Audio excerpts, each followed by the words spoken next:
atos são amorais, não tem moral, e eu consigo transformar uma moral positiva ou negativa de acordo com o que eu penso,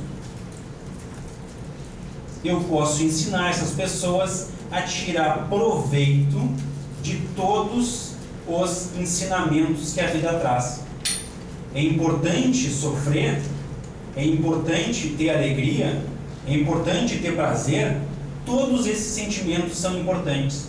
É importante tentar tirar o melhor proveito de cada um dos ensinamentos que a vida nos traz, porque os atos são amorais, nós é que vamos dar essa interpretação. Essa capacidade que a gente estava falando, pelos humanistas, é exclusiva do ser humano. O cachorro sente dor, ele sai correndo. O ser humano, dificilmente um cachorro vai subir uma montanha, um Everest, simplesmente pelo desafio de subir lá em cima. Mirou mais alto. Mijei na pedra mais alta de todas. Eu acho que eles são superiores nesse aspecto. Nenhum cachorro vai passar 1 hora vendo uma palestra que não interessa.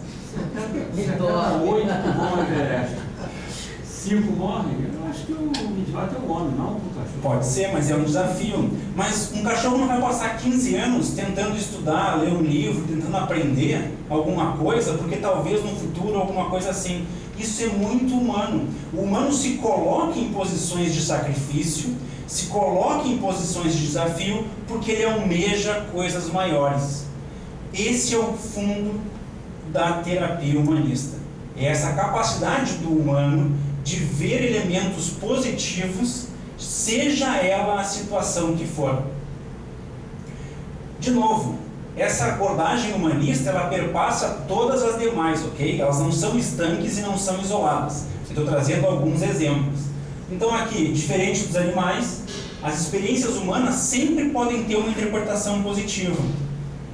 E esse potencial pode não estar sendo plenamente explorado.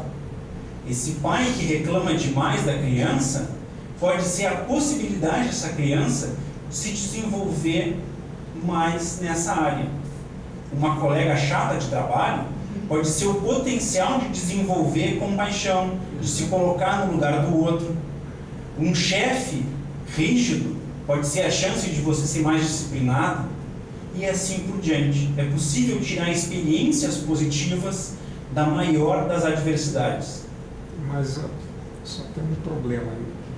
Não, de fato, o ser humano goza de uma capacidade que não tem um dos outros animais, que é de enxergar o futuro, ou pelo menos vislumbrar o futuro e planejar em cima disso.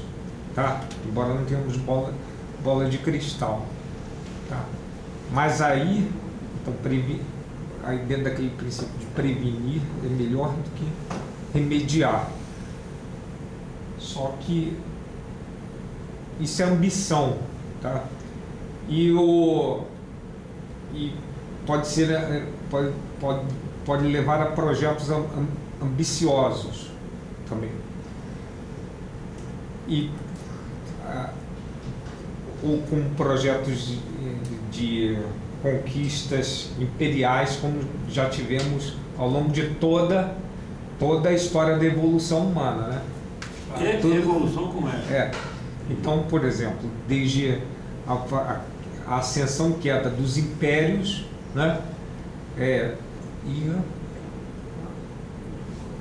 nazismo, nazifascismo e coisa e tal, né? Então, por exemplo, esse outro são os efeitos colaterais dos planejamentos, né? E muitos desses fatos vão para a história como fatos positivos. Políticos. Durma com um barulho desse. Voltando aquele negócio que estava falando do pai, né? Que o pai ele fica lá pegando em pedra do filho. Meu pai fazia isso quando eu estudava, quando eu tirava nota boa. Aí um dia estava fazendo 40 anos, eu falei, o negócio do revide. Eu falei, pai, você chegou aos 40 anos e ainda acredita em Nossa Senhora de Fátima. Você acredita que Nossa Senhora de Fátima é a mãe de Deus. O que é que eu quero dizer com isso?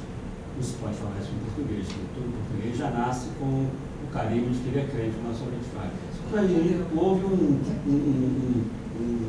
problema muito sério entre eu e ele. Mas que depois ele começou a questionar, e acho que quando ele morreu, ele já tinha certeza que Nossa Senhora de Fátima não era nada disso. Mudou a crença dele.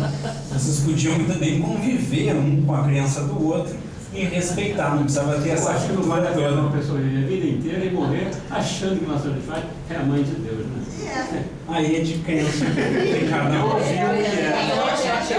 que é. Aí o detalhe não é estudar se é ou se não é. O detalhe é o que é crença. O detalhe, na verdade, pela teoria positivista, seria você perceber que seu pai tem limitações e conseguir conviver com elas, que seu pai perceber que você também tem limitações e conseguir conviver com elas e achar isso plenamente viável e plenamente possível. Isso dentro dessa abordagem. Se os dois fossem para a terapia, teriam resolvido de uma forma muito mais fácil. Seria aquela história, né, que aquele cego, né, tem uma comunidade de cego, aí chega um cara que enxerga um pouquinho e fala, não, porque eu vou levar vocês para um local maravilhoso e tenta desenhar o mundo como se você enxergasse, né? Aí, cara, pode um pouquinho, você é louco, vai, deixa o cara cego e vai conviver com o mundo dele, será mais ou menos assim. Pode ser. Não, é a percepção de que o ser humano ele é completo com tudo. A gente passa a nossa vida evitando o sofrimento, como se o sofrimento fosse uma aberração, uma coisa diferente, uma coisa que a gente não deva ser sentido. Mas o sofrimento faz parte da vida de todo mundo aqui. Eu tenho certeza que todo mundo já sofreu. Mas você pode aprender a evitar sofrimento. Agora cada um e aprender a lidar com o sofrimento e a evitar. transformar situações onde a pessoa sofre. Talvez evitar tem não, que Rogério. acontecer. Talvez você vive evitar. um sofrimento que não sabe muitas vezes como não sofrer. Pela teoria humanista, não teria como evitar os sofrimentos. Ah, pode ser. Isso é o que eles pregam. Eles dizem que o sofrimento, só um pouquinho. Por exemplo.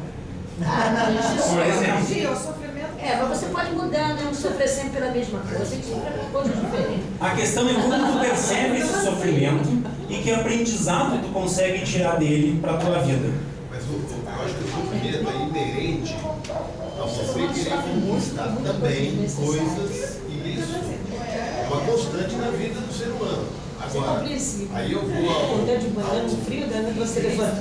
vou ao livro do Richard Bach, quando ele faz o Cabelo Gaivota, que é aquela gaivota querendo cada vez uma melhor posição. A gente atendeu, da empresa que eu trabalhei, uma filosofia de limite provisório, que é o que acontece com o ser humano. Você não tem um limite definitivo, atingir isso, estou satisfeito, não quero mais. Chegou no Everest, é um morrinho e tem mais um metro lá, mas ele chega perto. Sobe de novo. Sobe de novo. Quer dizer, então essa constância é uma coisa que está dentro do ser humano. E aí ele vai estar sempre sofrendo, entre aspas, um sofrimento até benéfico para querer conquistar mais. Eu acho que o limite provisório, para mim, foi uma coisa que definiu tão bem essas coisas, porque você, por mais que conquiste, não precisa conquistar mais nada. Não, você está sempre em busca. O sofrimento é uma escolha. A dor é inevitável. Há uma diferença entre sofrimento e dor. O sofrimento é uma questão que você pode até transformar intelectualmente. O sofrimento, agora a dor não. Boa definição. Vocês perceberam que até agora a gente está falando de problema, sofrimento, fobia, depressão. A gente só se prendeu até aqui em problemas. Verdade. Vocês concordam que a gente pode pensar diferente? Claro. Deve. Pois um dos braços desse pensamento é justamente o positivismo. Por que eu vou me preocupar com os problemas? Por que eu vou tratar o cara até ele ficar no zero, feliz ou triste, né? No zero, e depois dar alta para ele? Por que não alçar voo para o ser humano e tratar ele para ele ser feliz? Por que eu vou me focar no problema? Pô, eu machuquei o joelho, não posso mais jogar vôlei, mas eu gosto de jogar videogame. Por que eu vou me focar assim, puxa, não consigo mais jogar vôlei, não consigo... Cara, por que você não faz outra coisa? Por que eu não me foco naquilo que te deixaria feliz e te faria alçar voos muito maiores?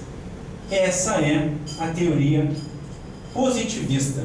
É uma abordagem terapêutica que busca a felicidade do ser humano. busca talvez não a completude, mas foca no que deixaria ele feliz. É o hedonismo, né? Oi? É o hedonismo. Revisto. Então ele, a partir de uma conversa com o paciente, o terapeuta não tenta focar nos problemas que ele tem, mas naquilo que deixaria ele feliz. E geralmente a partir daí os problemas passam a ter um nível, uma importância secundária na vida da pessoa, e a pessoa passa a buscar a felicidade ao invés de ficar evitando sofrimento. E muito parecido com isso, bom, e aí a terapia vai se desenvolvendo, é óbvio que vão surgindo obstáculos a essa felicidade, e a terapia se desenvolve justamente na superação desses obstáculos à felicidade. E um paralelo a isso, que não é terapia, mas é muito próximo, é o coaching. Alguém já fez coaching ou é coach aqui? O coaching nada mais é do que a ajuda de um coach, não é um terapeuta, é um coach, para que a pessoa atinja seus objetivos muito além daquilo da doença. Então, caso vocês não façam terapia, como o senhor falou, e não vê necessidade, os terapeutas podem sim te ajudar a ser uma pessoa mais feliz e atingir voos muito maiores na sua vida. É tudo uma questão de ter a mente aberta e estar receptivo a algum tipo de corrente filosófica. O Guerreiro, o jogador do Flamengo, ele foi a um coaching, né? Esse problema, que ele não consegue ganhar do Vasco. Então, aí o terapeuta falou para ele assim, no final do mês você ganha 900 mil. Quando você é feliz, entendeu? Pagou lá. Foca na solução. E por fim, como eu falei, a gente começou a diminuir cada vez mais o extrato de ser humano. Começou com a alma, depois ficou mente e inconsciente, depois ficou só consciente, depois ficou só comportamento, depois só comportamento positivo e o resto. Quem que é essa casquinha aí de fora? E é justamente isso que como enxergam os terapeutas holísticos. E eu vou falar de novo. A terapia holística, ela não é uma coisa isoladinha num canto, como nenhuma das terapias é. Essas terapias todas se perpassam e todas elas sofrem influência de uma na outra. Então, como que enxerga o holista? O holista, na verdade, ele traz esses pensamentos lá de trás da terapia oriental, da filosofia grega, e abordam todo o conjunto. Eles enxergam o ser humano como muitos corpos, o corpo físico, energético, emocional, mental e espiritual. Tudo faz parte de um problema que o conjunto das peças às vezes não trabalha de forma harmônica. E esses problemas que trazem são reflexo, ou trazem reflexo, de alguns desajustes corporais. E em geral, todos os desajustes acontecem juntos. Então, por exemplo, eu estou com um desbalanço emocional, esse é o mais simples, por isso eu começo a comer muito, eu fico obeso, e isso traz problemas cardíacos. Esses desalinhos corporais, geralmente, eles trabalham todos em conjunto. A minha vida espiritual está fraca, eu tenho pouca força de vontade, automaticamente eu deixo de fazer exercícios e assim por diante. Eles enxergam que tudo isso se comunica, inclusive, com vidas passadas. Possivelmente a religião da maioria acredita em alma. Talvez alguns não acreditem, mas as maiores religiões acreditam. E essa alma geralmente é eterna. Então essa alma já teve influência, já teve alguma relação, já teve algum sentimento em alguma outra vida. Essa alma está tendo agora relações com outras pessoas e trocando energia com outras pessoas. Nada mais justo do que tratar esses problemas, ou nada mais justo do que imaginar que alguns problemas dessa nossa vida sejam consequências das emoções passadas da nossa alma, e isso também está incluso, também é abordado nas terapias holísticas. Quando você fala em alma e espírito, você está falando da mesma coisa? Para mim, sinônimos. Para mim, não tem certeza. Tranquilo. E eu trouxe duas. As terapias holísticas é aquelas que têm mais subdivisões. E eu procurei trazer duas bem diferentes, assim, mais comuns no nosso dia a dia, que é a terapia de vidas passadas e o Reiki. Já ouviram falar de uma ou de outra? Terapia de vidas passadas, quem já ouviu falar? Reiki. Todo mundo já sabe, então nem vou explicar. Não, explica. Ouvi falar uma coisa, ter conhecimento é muito. A terapia de vidas passadas trata exatamente daquilo que eu acabei de falar. Se a sua alma é eterna, ela não começou com você, com essas relações que nós temos hoje em dia. Ela já teve interações passadas, já teve conflitos passados, conflitos com outras almas, conflitos com outros mundos, com outros objetos, já sofreu de artrose em outro corpo e assim por diante. É justo se pensar que, se colocando a pessoa, tentando fazer uma regressão à sua vida passada e vendo como ela se comportava e se tratava naquele momento com aqueles problemas, enfrentando esse problema, essa pessoa vai ter mais condições de perceber hoje o que está acontecendo, porque ela é ansiosa, o que aconteceu numa outra vida que trouxe essa ansiedade e assim por diante. Geralmente as sessões são bastante rápidas, a pessoa entra, tem diversas formas de acessar vidas passadas, pode ser através de transe, hipnose, um trabalho de dramatização. Se acessam essas vidas passadas, se discute com o terapeuta o que ocorreu e a partir daí a pessoa tem maiores chances de tratar essa alma para que ela continue saudável daqui adiante. Diego, você falou de hipnose, mas a hipnose é usada em vários tipos de terapia, né? Não somente nessa de vidas passadas. Perfeito. E vou falar depois, justamente o próximo slide é sobre isso. Existem algumas... Vou passar, depois eu volto aqui. É um exemplo. Isso aqui são dinâmicas. É o que o terapeuta faz para conseguir observar aquilo que ele está focado. E uma dinâmica bem comum é, por exemplo, a dramatização, mas pode ser hipnose. Então nós poderíamos fazer um teatro aqui. Eu sou o filho, você é meu pai, aqui minha mãe, lá atrás a minha vizinha. Fazemos um teatro e cada terapeuta, de acordo com o seu perfil de análise, vai analisar um evento diferente. No holístico, tratamento de vidas passadas, talvez vai olhar o que as energias, ou as almas passadas, ou a sua alma está aflorando naquele momento. Um psicanalista vai tentar ver atos falhos, piadas, brincadeiras, o que seu inconsciente está tentando falar. Um comportamental vai ver como que aquele comportamento está condicionando aquele pai, aquele filho e assim por diante. Isso vale também, por exemplo, como tu disse, para a hipnose. A hipnose seria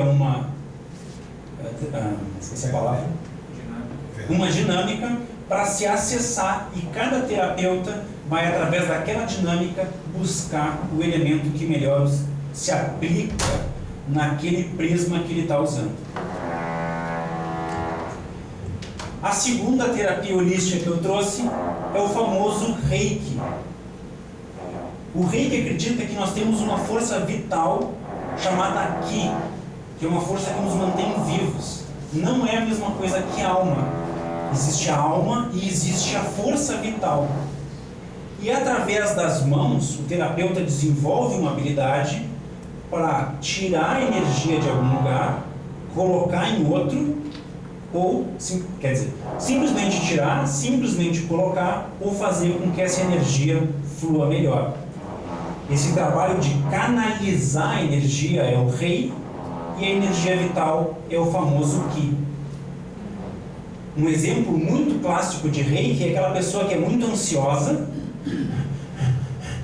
e desenvolve algum problema gástrico, como a gastrite. O que um reikiano vai enxergar aí? Você está com concentração de energia no peito, nessa região, Então você respira rápido e isso está tirando energia vital do seu aparelho digestivo. É preciso que essa energia flua melhor no seu corpo e você vai diminuir a sua ansiedade ao mesmo tempo em que vai curar o seu problema gástrico.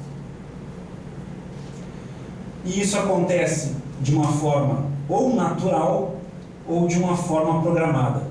Os ocidentais acreditam que tem pontos específicos, ponto da ansiedade, ponto da gastrite e assim por diante.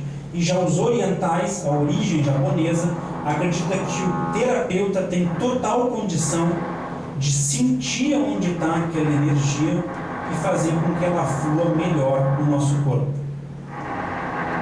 Todo mundo já ouviu a expressão energia gera energia? Todo mundo já percebeu que se entra alguém irritado, se entra alguém nervoso na sala, parece que um monte de gente fica irritada? Essa é uma tradução do que seria esse ki, essa energia positiva, negativa, que para entre as pessoas. Imagina, é um desafio extra para o orador. A Rogéria bateu ali e disse, pode furar. A Rogéria disse, pode furar, eu quero ver se ele consegue com furo continuar a palestra. Como você disse, é uma oportunidade que nós temos de treinar a nossa escuta, a nossa paciência. Muito bem colocado. Fui eu que combinei com ele de fazer para ver quem é que consegue aplicar as técnicas. Eu tenho um dentista. Nossa senhora, ele pegou uma furadeira. O último slide seria esse, mas eu já expliquei. Então, senhores, espero que tenham gostado. Foi uma análise superficial de várias terapias. Diferente de mim, que cheguei totalmente nesse mundo da terapia, vocês agora já podem ter um pouco mais de análise para conversar com o seu terapeuta, ou escolher algum método de análise, ou aprofundar os assuntos com cada um deles. Muito obrigado e um ótimo final de semana.